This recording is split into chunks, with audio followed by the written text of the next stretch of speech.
السلام علیکم ورحمۃ اللہ وبرکاتہ۔ رمضان ختم ہو گیا ہے، لیکن اصل امتحان ابھی شروع ہوا ہے۔ رمضان کے بعد بھی ہماری عبادت جاری رہنی چاہیے تاکہ ہم رمضان میں حاصل کی گئی نیک عادتوں کو برقرار رکھ سکیں۔ آج ہم بات کریں گے کہ رمضان کے بعد نماز، قرآن، دعا اور روزمرہ کے چھوٹے نیک اعمال کو کیسے جاری رکھیں۔ سب سے پہلے سب سے اہم عبادت نماز ہے۔ رمضان میں ہم نے نماز کی پابندی کی، لیکن رمضان کے بعد بھی یہ پابندی برقرار رکھنا بہت ضروری ہے۔ نماز کو وقت پر پڑھنا نہ صرف فرض ہے، بلکہ یہ ہماری روح کو پاک رکھتا ہے اور اللہ کے قریب کرتا ہے۔ ہر نماز میں دھیان دیں، دل سے پڑھیں اور صرف روٹین نہ بنائیں۔ صبح کی نماز کے بعد تھوڑا وقت قرآن کی تلاوت کے لیے نکالیں۔ دوپہر کی نماز کے بعد بھی دن کے کام ختم کر کے اللہ کی یاد میں وقت گزاریں۔ عصر کی نماز کے بعد اگر کچھ دیر کے لیے استغفار کریں تو دل کو سکون ملتا ہے۔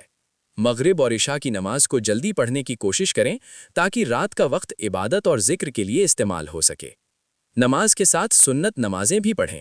یہ آپ کے ایمان کو مزید مضبوط بنائیں گی اور نیک اعمال میں اضافہ کریں گی۔ رمضان میں آپ نے یہ عادت بنائی تھی، اب اسے برقرار رکھنا ضروری ہے۔ اگر کبھی نماز میں دیر ہو جائے تو فوراً قضا کریں اور دل سے اللہ سے معافی مانگیں۔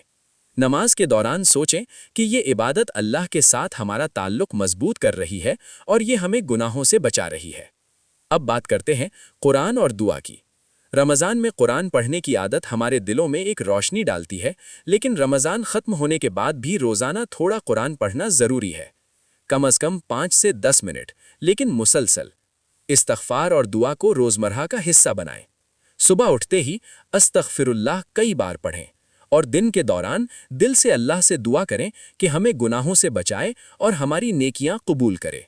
دعا میں دل لگانا ضروری ہے، صرف زبان سے پڑھنے سے اثر نہیں پڑتا۔ روزانہ چھوٹے چھوٹے نیک اعمال بھی شامل کریں۔ یہ اعمال بہت چھوٹے ہو سکتے ہیں، لیکن مستقل ہونے چاہیے۔ کسی کو مسکرا کر سلام کریں، کسی کی مدد کریں، گھر والوں کے لیے چھوٹے کام کریں اور اللہ کے ذکر کے لیے دن میں 10 سے 15 منٹ نکالیں۔ اللہ کو وہ عمل پسند ہے جو تھوڑا ہو مگر مسلسل ہو۔ روزانہ کے معمول میں یہ چھوٹے نیک اعمال شامل کرنا آپ کی شخصیت کو بھی بدل دے گا اور روحانی سکون بھی دے گا۔ اب بات کرتے ہیں گناہوں سے بچنے کی۔ رمضان کے بعد سب سے بڑا چیلنج یہ ہوتا ہے کہ ہم دوبارہ گناہوں میں نہ چلے جائیں۔ اپنے ماحول اور دوستوں کا خیال رکھیں۔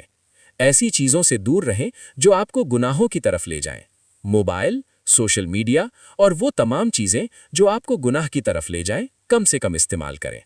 رات کو سونے سے پہلے خود سے پوچھیں کہ آج کیا اچھا کیا اور کس میں بہتری لا سکتے ہیں۔ یہ روزانہ کا سیلف ریفلیکشن آپ کو گناہوں سے بچنے میں مدد دے گا۔ اب بات کرتے ہیں موٹیویشن اور کنسسٹنسی کی۔ رمضان میں ہم نے بہت کچھ سیکھا، لیکن اگر رمضان کے بعد یہ سب چھوڑ دیا تو ہماری محنت ضائع ہو جائے گی۔ آج فیصلہ کریں کہ اپنی زندگی بدلیں گے۔ چھوٹے چھوٹے سٹیپس روزانہ کریں، پھر آپ دیکھیں گے کہ 1 ماہ میں یہ عادت بن جائے گی اور 1 سال میں زندگی واقعی بدل جائے گی۔ اپنے مقصد کو یاد رکھیں اور اپنے دل کو مضبوط کریں۔ رمضان کے بعد عبادت جاری رکھنے کا مطلب صرف نماز اور قرآن نہیں ہے، بلکہ زندگی کے ہر چھوٹے کام میں اللہ کو یاد رکھنا ہے۔ اپنے زبان اور عمل سے اللہ کی رضا حاصل کریں۔ چھوٹے چھوٹے نیک اعمال، روزانہ کے معمول، صدقہ دینا، دوسروں کی مدد کرنا اور ہر وقت اللہ کو یاد رکھنا ہماری زندگی میں برکت پیدا کرتا ہے۔ ہر دن کی شروعات دعا سے کریں اور ہر دن کے اختتام پر اللہ سے معافی مانگیں۔ رمضان کی یاد تازہ رکھیں اور اپنی زندگی کے ہر لمحے میں اللہ کی خوشنودی حاصل کرنے کی کوشش کریں۔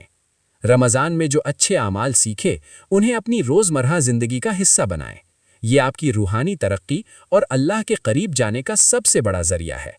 اگر آپ اس طرح کی مزید اسلامی ویڈیو دیکھنا چاہتے ہیں تو ویڈیو کو شیئر کریں اور ہمارے چینل کو سبسکرائب کریں تاکہ ہماری ہر آنے والی ویڈیو آپ تک پہنچتی رہے۔